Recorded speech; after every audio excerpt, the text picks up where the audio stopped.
I don't think web designers are going to be fully out of a job. As designers, we're always curious about new tools, especially these days with AI exploding. We're going to have a look at Gamma, one of the many AI tools that are out there like ChatGPT. But what Gamma is promising is they can use a similar natural language chatting system to help people design web pages. And so as UX designers, we're obviously curious to see if this is real competition. Is it going to help us? And who is it really for? This is kind of what you get right after you finish making your account. It offers you the opportunity to, I guess, chat with it through a graphical user interface. We're going to select web page. And then it's going to ask us what we want the topic to be. There's a tip here also, which I think is important. You can enter your own topic or use... Okay. It's not a very good tip. I thought it would be slightly more interesting than that. But I guess if you're a first-time user for this thing, you're really not sure that you can type whatever you want. Okay. It's a good nudge, right? Fair enough. So, because this is still so nascent, so new. Yeah. So let's go into landing page for product. And it gives us a template, but I haven't said what the product is. I mean, I guess it's just like templates that are out there for WordPress to be like, oh, I want a product page template. And they have those. So, so far, not so impressed. So let's try like a few different things to see if it changes anything. Oh, okay. So the minute I change the text, that's kind of cool. Yeah. So let's say a recipe app.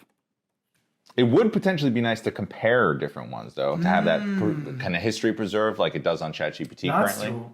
So there we go. Recipe app gives us like desired dishes, popularity, healthiness.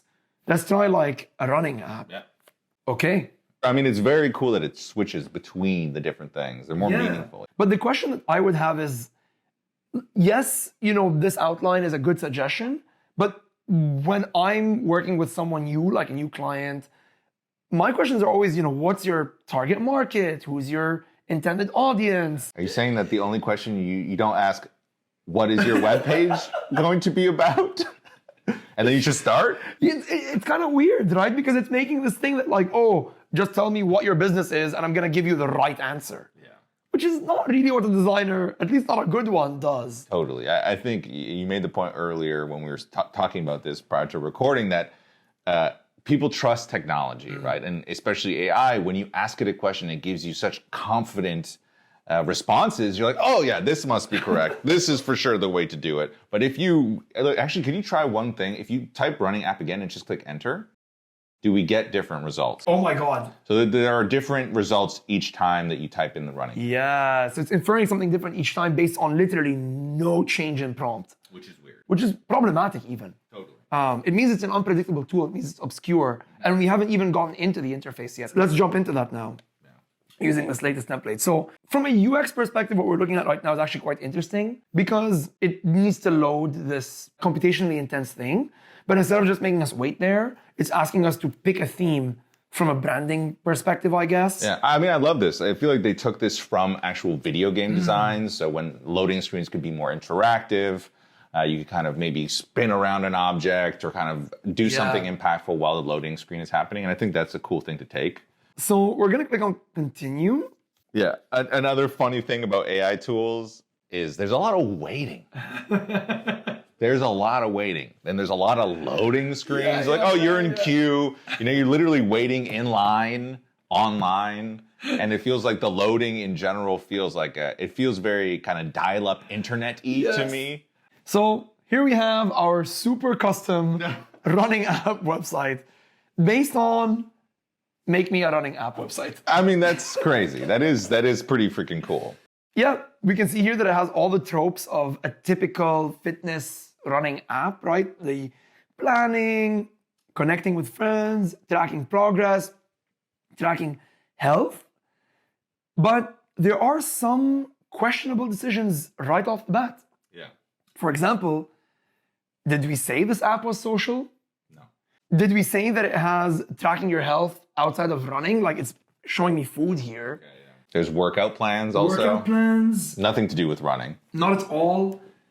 It talks about like short-term, I mean, at this point, like with the level of prompt that I gave, if I actually had this app or if this was a client of mine and I had to rejig this, it would probably take me more time to modify it.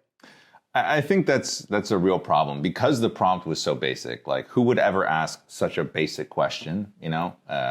and then generate so much content from such a basic question. It's kind of insane. You're going in there and you're going to have to rejig things. And I think the assumption is that you'll have to rejig things.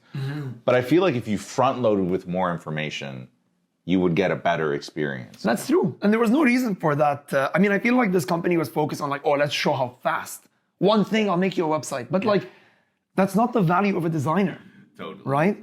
Looking at this right now, Gamma itself has an interface of its own. Yeah. It's not just chat. There are all kinds of, add a card, I guess, in between these two sections of the website. I can come in and type, speed, for example, instead of pace. Okay. So I can do some manual editing on my own. I can even go here on the side and you can see card templates. Yeah, like your classic website builder type stuff.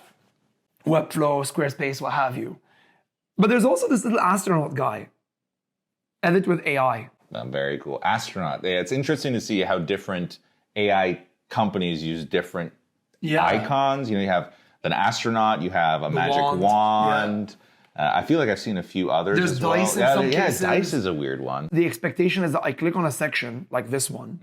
And now that it's selected, we can see with the blue border around the section, I would click on the edit with AI.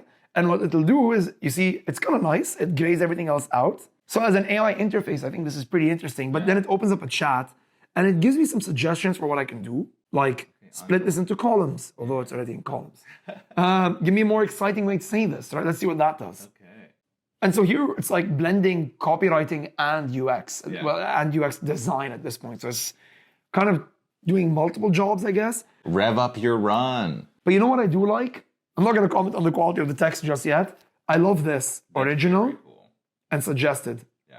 I think that's awesome. Because I think the power of AI tools is to provide you with options in general. And being able to choose between options is what's very interesting. So when that part of the process isn't obscured, you have more choices to make as an actual user. That's actually how we've used ChatGPT in the past. We've almost never used it for actual output. We've always used it to provide us with some options that we then take and run with. Okay, looking at this now, it made it more exciting, I guess. But what about something more complex that's more like actual visuals? Yeah. So make it more visually interesting. Interesting. That's pretty vague. Yeah, we're trying to use, I think it's important to say, we're trying to use language that maybe a client would say. Okay, I'll start exploring ways to make it more visually interesting. Which is funny because a human would never just say okay to that. Yeah. If a client comes to me, it's make it more interesting. Yeah. I'd have 50 questions. Totally. What? The color, the imagery, what is. I think that's really where the value of a human being part of this intervention really shows itself. Is because they have to decode the language that you're giving to them. They don't just say yes to everything. So it interpreted that visually interesting to me as images and purple boxes. Even though it's vague, obviously this has more going on, which I guess is a way to interpret visually interesting. Yeah. And then I guess as a designer, I can come in and maybe just delete this image. And it's okay, I want 2 images. Totally. And then it's edit gallery. You can change the size. Yeah, at this point you can start to kind of tweak exactly, which is very cool. Yeah, but if I didn't like this and I didn't know how to use design tools myself, I'd be stuck. Yeah. This is not interesting enough. What happens if I go not interesting enough? Well, because that's how, I've had clients be this way. Totally. Put the image that I removed. I think that what I was trying to say earlier is the value of a human being interpreting what the client is saying is an AI tool is always going to be a yes person. They're going to say yes to everything that you prompt them to do. And sometimes you have to say no as a designer. You have to push back. You have to say, okay, this isn't enough information. You giving me one prompt to build a whole website is not enough info. We need more information. Some basic stuff. Who's your target audience? Right. What's your unique selling point? What are the real selling points of your product, of what you're trying to sell? And it didn't ask us any of those questions. I don't know that I would call this web design. I say this is more, I think this is a better version of templates. Totally. You give this to someone who's not comfortable using WordPress, and WordPress, some of these tools have awful interfaces. Totally. So someone who's just change these images, much better. Yeah. But change these images to what? Yeah. And that's what really becomes important, right? it's not solving web design as a problem-solving challenge. No. It's addressing web design as, give me some instructions and I'll do what you're asking for. Exactly. And that's not web design. No. Yeah. I mean, you lose a lot of the intentionality of what designers offer, and also you lose what designers bring to the table in terms of educating the client on how to communicate. You know, oftentimes a client will come with a certain vocabulary on what they want, and if they told an AI directly that vocabulary, I don't think it would interpret it properly. But if they told a designer, they would know what to infer and know how to communicate with the client to get at those points and kind of tease out those clarifications by asking questions. Right. You know, this AI doesn't ask us any question. Yeah. That's just one question. Right.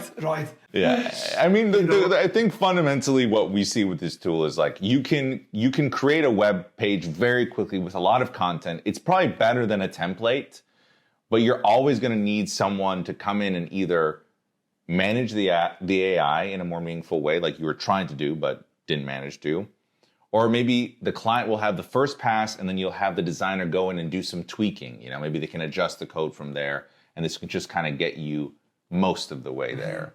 It's super impressive. Like, did you ever think? No, it's nuts. You know, when you studied design, did you imagine that this was even remotely possible? I would have used this to submit for a first-year design project easily. Although I think that's the key word, a first-year design project, right?